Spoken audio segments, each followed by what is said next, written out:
Assalamualaikum warahmatullahi wabarakatuh. Perkenalkan, nama saya Ninda Dwi Fitriani dari Fakultas Ilmu Sosial dan Politik, Prodi Ilmu Komunikasi. Baiklah, sebelumnya saya ucapkan terima kasih kepada Ibu Fitria Yuniani MA selaku dosen pengampu mata kuliah Public Speaking. Baiklah, di video ini saya akan membahas public speaking yang telah Ibu Fitria Yuniani sampaikan pada video sebelumnya tentang materi hambatan berbicara di depan umum dan bagaimana cara mengatasinya. Dan untuk jawabannya beragam sekali. Intinya bahwa saat harus berbicara di depan publik, banyak di antara teman-teman itu merasa gugup, takut, grogi, kemudian merasa bahwa audiens tidak mendengarkan mereka, takut dilihat lawan jenis saat berbicara di depan publik. Dan masih banyak lagi intinya ketakutan saat berbicara di depan publik. Biasa disebut atau dikenal istilah spikofobia. Jadi ada istilah untuk mengatakan merasa ketakutan saat harus berbicara di depan publik atau harus tampil di depan banyak orang. Ada gejala untuk mengatakan bahwa itu terkena spikofobia. Jadi ada beberapa gejala. Pertama, detak jantung menjadi lebih cepat dari biasanya. Jadi ada saat terserang spikofobia, itu detak jantung itu akan memompa lebih cepat dari biasanya.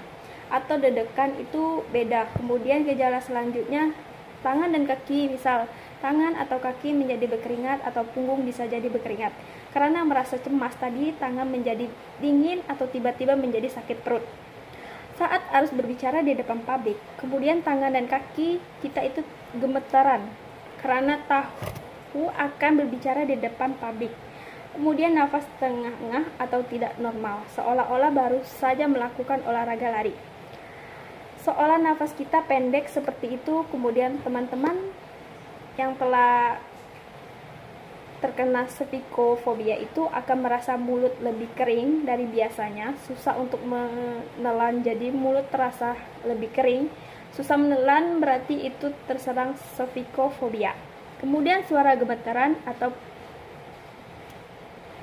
karena itu tadi cemas atau takut saat berbicara di depan publik. Kemudian gejala selanjutnya, berbicara secara lebih cepat dari biasanya dan merasa ingin cepat atau segera selesai. Gejala selanjutnya, otot menjadi terasa lebih tegang, kaku. Jadi badan terasa lebih tegang dan orang lain pun melihat terlalu kaku. Jadi terakhir, kalau kita terkena spikofobia saat berbicara depan publik, kita akan tiba-tiba lupa ingatan apa yang ingin kita sampaikan. Ketakutan itu ada penyebabnya, karena kita tidak tahu apa yang harus kita bicarakan, karena kita merasa cemas, gugup, ataupun demam panggung. Gejala seperti itu terjadi. Ketakutan juga bisa muncul karena kita takut dinilai oleh orang lain. Bagaimana sih penilaian orang lain atau audiens cara kita tampil dan yang kita sampaikan menjadi bercakambuk dalam pikiran. Ketakutan itu juga bisa timbul saat kita harus berbicara di depan orang yang masih asing bagi kita.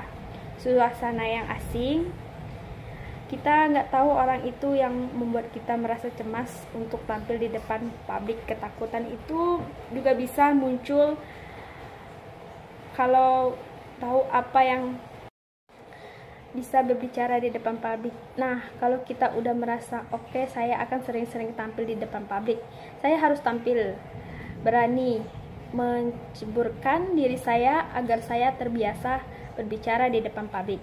Langkah selanjutnya adalah berlatih. Jadi tidak akan ada hasil yang maksimal tanpa latihan. Jadi kita harus berlatih seperti apa latihannya? Menggunakan kaca, sambil menggunakan kaca untuk berlatih berbicara di depan umum. Karena saat kita berbicara di depan kaca itu sama nervousnya saat kita berbicara di depan publik. Untuk mengurangi rasa cemas, rasa takut saat berbicara di depan umum, pertama relaksasi, menggoyangkan tangan, kaki, muter kepala. Cara selanjutnya, atur nafas dengan cara ambil nafas dari hidung, tahan sampai 3 atau sampai 6 detik. Keluarkan. Minum segelas air sebelum tampil, salah satu trik menahan rasa takut. Hal lain untuk mengatasi rasa takut bisa memegang sesuatu, misal memegang pena, buku, catatan, handphone, kemudian harus menginformasikan diri dengan hal yang positif. Kita pasti bisa berbicara di depan publik, kita pasti bisa menyampaikan, pasti bisa menarik perhatian audiens, dan percaya pada diri kita dengan kata-kata dan masukan yang positif bagi diri kalian. Terakhir, sebelum tampil di depan umum, kalian ucapkan sesuatu dengan teman kalian.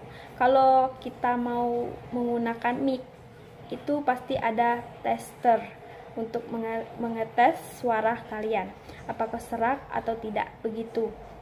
Mungkin sekian penjelasan tentang materi hambatan berbicara di depan umum dan cara mengatasinya.